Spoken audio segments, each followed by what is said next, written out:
Xəbərmi YouTube kanalının daimi izləyiciləri, hər birinizi salamlayıram.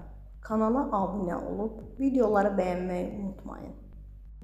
Xalq artisti Mir Yusif doğum gününü sevənləri ilə qeyd edib. Musavat.com xəbər verir ki, sənətçi özəl gününü fan klubun üzvləri ilə keçirib.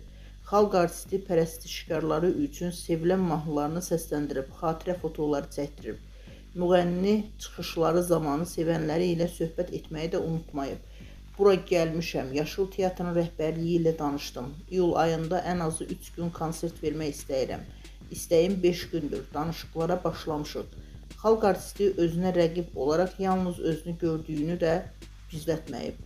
Mir Yusifin rəqibi elə Mir Yusifdir. Dünənki rəqibim bugünkü Mir Yusif idisə, bugünkü rəqibim sabahki Mir Yusifdir.